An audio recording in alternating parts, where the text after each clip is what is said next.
Ainda esta noite todos vocês me abandonarão. Mateus 26, 31.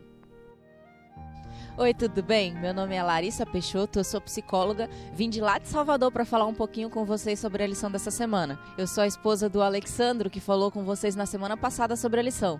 Talvez você conheça ele como Queco ou Goiaba. Nessa semana a gente vai estudar um pouquinho sobre o que aconteceu nos últimos dias de Jesus aqui na Terra.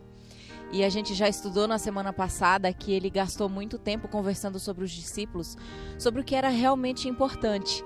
E nessa lição a gente foca um pouco, a lição foca no que é importante a respeito do que nós vamos fazer com as nossas escolhas quando Jesus não estaria mais frente a frente com os discípulos. Os últimos dias de Jesus aqui na Terra é o momento mais crucial da história da criação e da história da redenção humana. Tudo era muito significativo naquele momento, porque estava em jogo toda a história da humanidade. A decisão de Jesus, que dependia do que ele ia fazer com o livre-arbítrio dele, era o que ia definir o rumo da humanidade e também o que ia acontecer com a gente hoje. Você já imaginou como seria a sua vida se Jesus tivesse escolhido não morrer na cruz do Calvário por você? Quando faltavam 2 dias para a Páscoa, Jesus foi visitar alguns amigos e de repente numa reunião familiar na casa de um amigo, chega uma mulher no meio dos discípulos com muita gratidão no coração e um vaso cheio de um perfume muito caro e começa a derramar sobre os pés e a cabeça de Jesus. E ela começa a demonstrar sua gratidão ali, só que naquele momento as pessoas ao redor não entendiam o que ela estava fazendo. Eles não entendiam o que estava acontecendo e só achavam que aquilo tudo era um grande desperdício. Naquele momento, Maria estava derramando o coração dela aos pés de Jesus.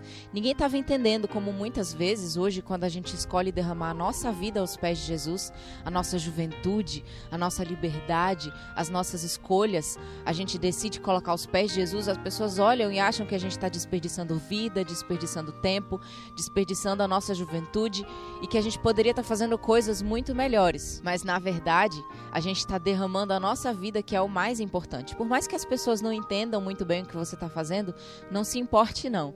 Continue derramando a sua vida aos pés de Jesus, porque isso é o mais importante. Depois que Jesus conversou com os discípulos, ele decidiu conversar com o Pai.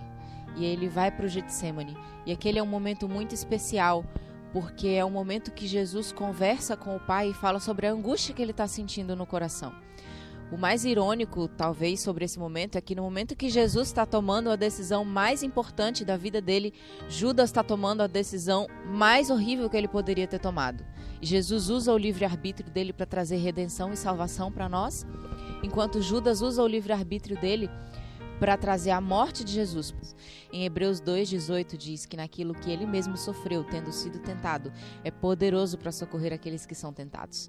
Nos últimos dias de Jesus, ele sofreu angústia, sofreu traição, ele se sentiu sozinho, ele sentiu separação de Deus, que é a pior de todas as solidões que existem. E se Jesus sentiu tudo isso numa escala muito maior, ele é poderoso para socorrer você quando você se sentir assim, sozinho, traído, solitário. Quando você sentir que está angustiado, lembre-se que Jesus sofreu tudo isso. Ele sabe o que você está sentindo e ele pode socorrer a mim e a você sempre que a gente precisar.